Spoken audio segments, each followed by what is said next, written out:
Hello guys, welcome to my channel where stories filled with revenge, moral lessons and love are told. Before we begin, don't forget to like this video, share it with your friends, and subscribe so you never miss another powerful story. The night started warm and soft, like the kind of evening you'd want to bottle up and save for later. I had spent the entire day cooking, setting the long oak table in my dining room with candles and white linen, arranging little vases of peonies in between the plates. It was my birthday, but I never made a fuss about birthdays. I thought of them as quiet markers of survival, not occasions for parades. Still, I wanted to bring the family together. I told myself it was just about food, laughter, and maybe, if I was lucky, some recognition of me. Martin arrived first, his wife trailing behind with a phone in her hand, laughing at something on the screen. Isla came next, bouncing into the house like she owned it, wearing the newest designer jacket that my mother had probably bought her just because.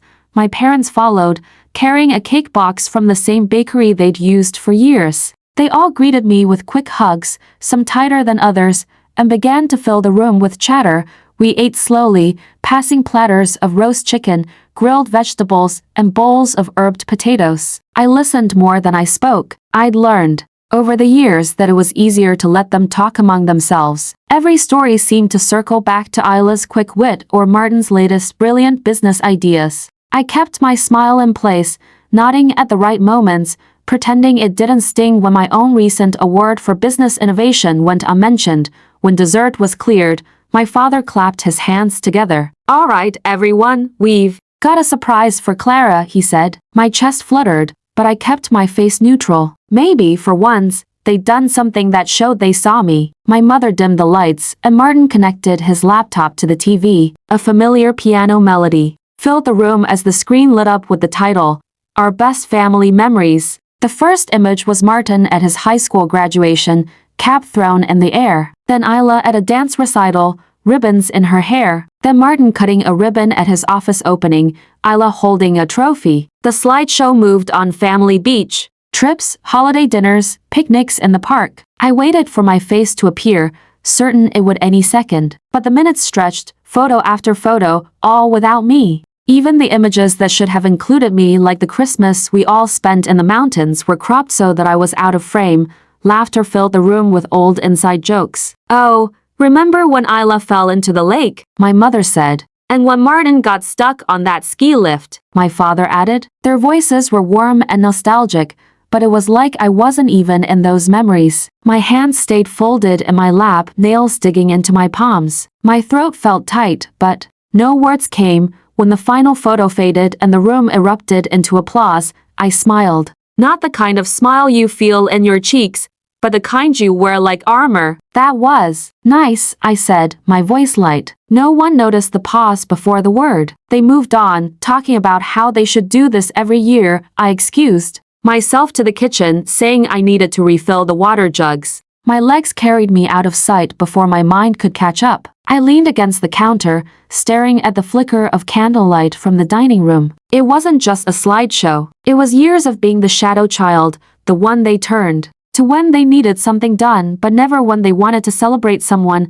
I thought of the contracts my company held with Martin's business, an agreement I'd signed out of loyalty, even though his operations were a sinking ship. I'd been paying him above market rate for subpar services, funneling money his way so he wouldn't go under. He didn't know that I was the only reason his company was still breathing. He probably thought it was because of his brilliance. The laughter from the dining room swelled, and I could almost hear my name absent from every story they told. I opened my phone and scrolled to my email drafts. There it was, the termination notice I'd written months ago but never sent. The contract allowed me to end the arrangement with 30 days notice, no questions asked. My thumb hovered over the send button. I remembered last Thanksgiving when I'd brought a dessert I'd spent hours making, only for my mother to set it aside in case we run out of the real pie. I remembered Martin dismissing my stutter in childhood by imitating it for laughs at the dinner table. I remembered Isla's habit of borrowing my clothes without asking,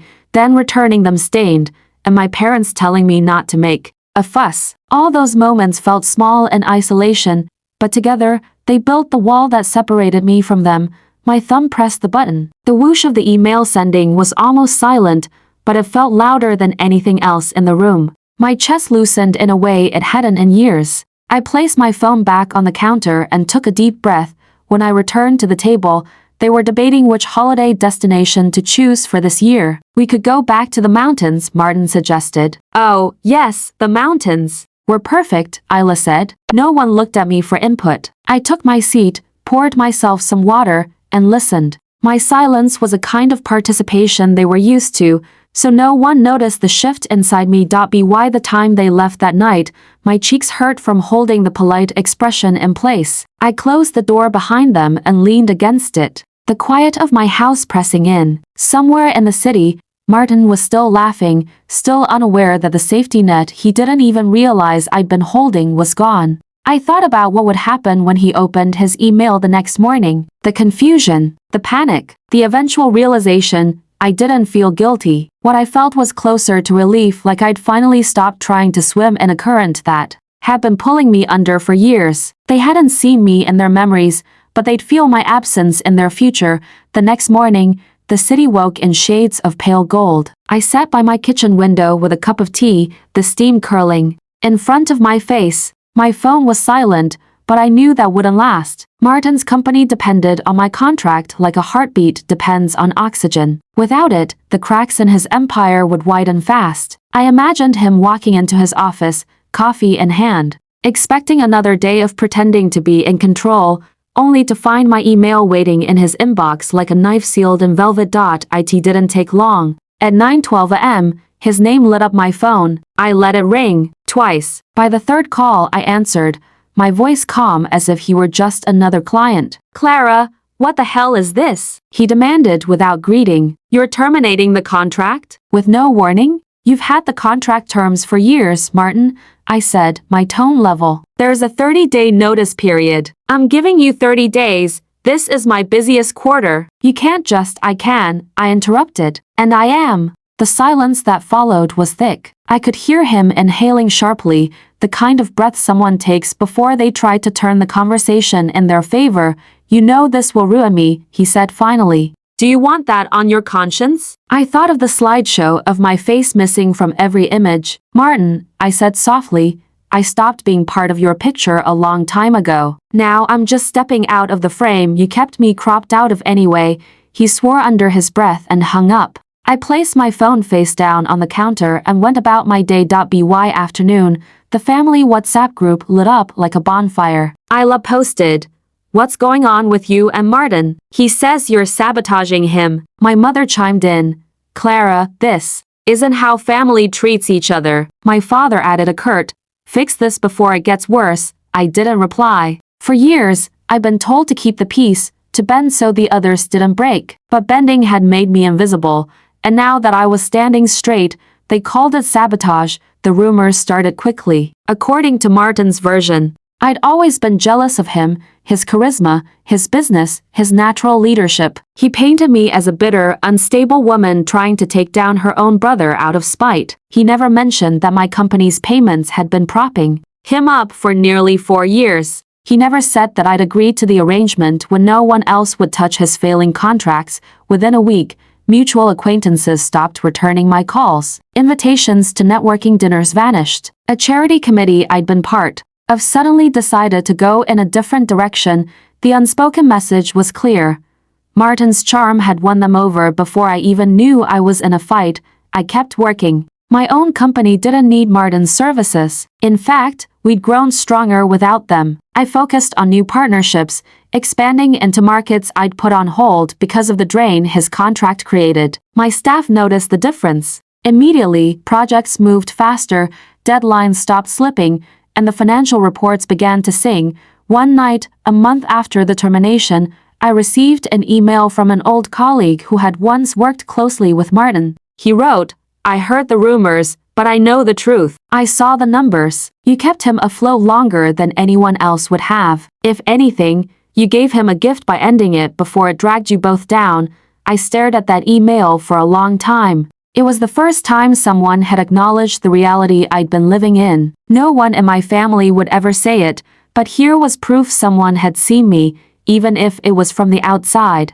2 weeks later, I learned through the business grapevine that Martin had lost 3 more major clients. His office lease was up for renewal, and he didn't have the funds. Word spread that he was selling off equipment and laying off staff. The golden boy was tarnishing, but instead of looking inward, he doubled down on the narrative that I had destroyed him. Isla called one evening, her voice dripping with the kind of fox concern she'd perfected over the years. "Clara, can't you just make amends? He's your brother, amends for what?" I asked. "For not letting him use me as his personal bank anymore? For wanting to be treated as part of the family?" "Oh, come on, don't make it about the past," she said. "This is business." "No, Isla," I said quietly. "This is about years of being erased. The business is just the part I could actually change." She sighed, muttered something about me being impossible, and hung up. I stood in my kitchen, phone still in my hand, wondering if she even realized she'd proven my point. The holidays came. I didn't get an invitation to the family dinner. My mother sent a group text wishing everyone a Merry Christmas. And I knew without reading further that I wasn't included in whatever plans they'd made. I spent the day with friends instead, people who laughed with me, not at me, who remembered my achievements without needing to be reminded. By January, Martin's company had filed for bankruptcy. The story was all over the local business news, but my name was absent. He claimed unforeseen challenges and market shifts had forced his hand. It was easier to blame the economy than to admit he'd been living off a safety net woven from my resources and patience. In the quiet after his collapse, the family's messages slowed to a trickle. When they did come, they carried a sharp edge, passive-aggressive remarks about loyalty, veiled jabs about burning bridges. I didn't respond. I had learned that silence could be its own kind of statement, louder than any defense, yet in the stillness of my own space, I sometimes wondered if I'd gone too far. Not in ending the contract I knew that had been inevitable, but in doing it without warning, without one last attempt to be heard. Then I'd remember that I'd been speaking for years, just in ways they chose not to hear. What I did wasn't about revenge in the loud, cinematic sense. It was about ending the quiet bleed of being unseen, about reclaiming the parts of myself I'd been handing over in the hope of belonging. Martin had built a life where I didn't exist in the memories, but I existed in the machinery that kept him running. Removing myself from both was the only way to be whole. By the time spring rolled in, the calls from my family had all but stopped. The silence was sharp at first, almost like a fresh wound, but over time it became a dull hum in the background of my life. I had space now, space to breathe, to work, to fill my calendar with people who actually noticed when I walked into a room. The air in my apartment felt lighter without their constant tug on my energy, and for the first time in years, I wasn't walking around with that invisible weight pressing on my chest. Martin's downfall spread beyond our city. Word of his bankruptcy reached old classmates, colleagues, even distant relatives. They whispered about how sudden it seemed, how quickly the successful older brother had unraveled. A few people reached out to me, fishing for details, hoping I'd confirm the rumors or add fuel to the gossip fire. I didn't give them anything. I'd learned that sometimes the most devastating thing you can give someone is your absence from their story. Still, the family clung to their version of events. According to them, I had blindsided Martin, crippled his business, and turned my back on my own blood. They spoke in absolutes, leaving no room for the truth. My mother told anyone who'd listened that I had changed, as if standing up for myself was a betrayal of the person she'd always wanted me to be, a quiet, compliant, background decoration in other people's lives.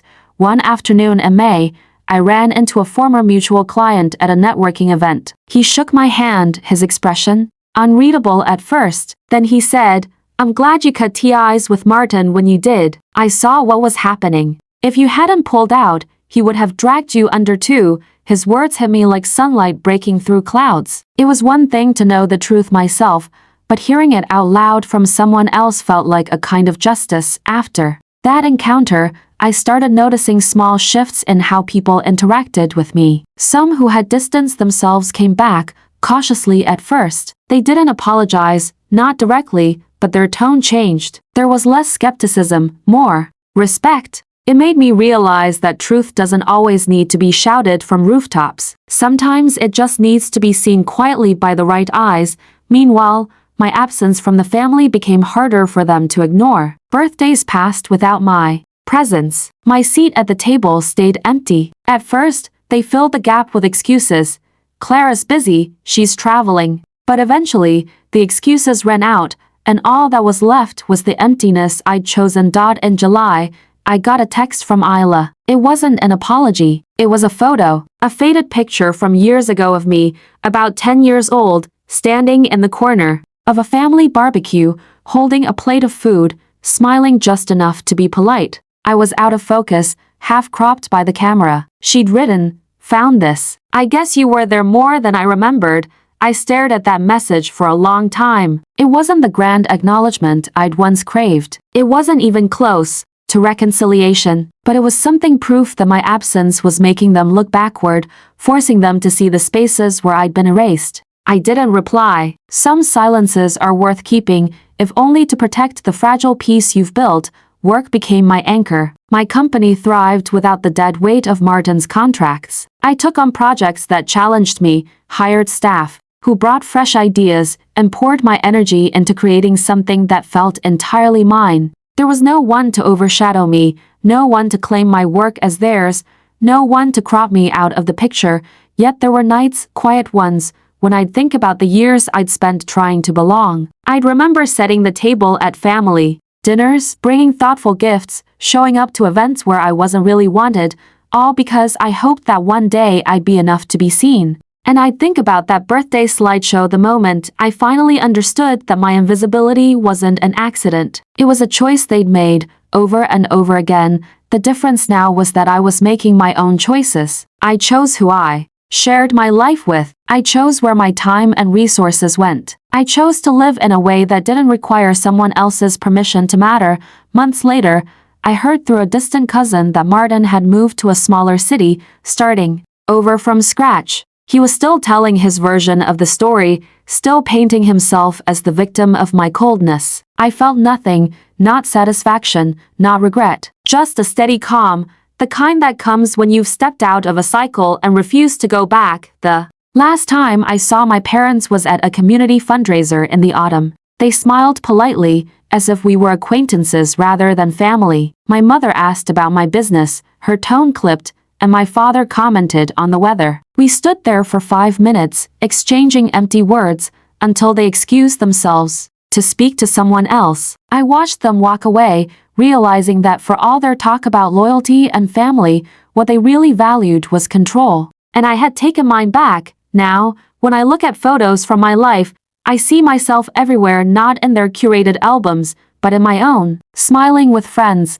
laughing in boardrooms, traveling to places I'd always wanted to see. I'm no longer the shadow in the corner of someone else's frame. I'm the one holding the camera, deciding what gets remembered. The slideshow they made on my birthday was supposed to be a tribute to the best moments of our lives. For me, it became something else entirely, a mirror reflecting not just who was in the pictures, but who had been left out. And from that reflection, I built a life where I never had to question if I belonged. I don't know if they'll ever understand why I walked away. Maybe they'll keep telling their story until it hardens into fact in their minds. But I know the truth, and that's enough. My absence has a weight now, one they can't crop out or edit away. And that, in its own quiet way, is my revenge. Moral lesson: when people erase you from their stories, it can feel like your worth is slipping through their fingers. But your value doesn't come from the space they give you in their narrative, it comes from the space you claim on your own. Being unseen by others doesn't mean you're invisible. It means they've chosen not to look. And sometimes the most powerful thing you can do is step out of their frame entirely and build one where you're centered, in focus, and celebrated. Letting go of the need for their recognition isn't easy. It feels like cutting off a part of yourself, but in truth, you're reclaiming it. The absence you leave behind will speak louder than any confrontation. And while they may never understand, you'll know that you chose peace over performance, truth over illusion. Hello guys, thank you for listening to this story. If you found strength, truth, or even a spark of recognition in it, please like this video, share it with your friends, and subscribe to the channel. And tell me in the comments, what would you have done if you were in my place? Your voice matters here.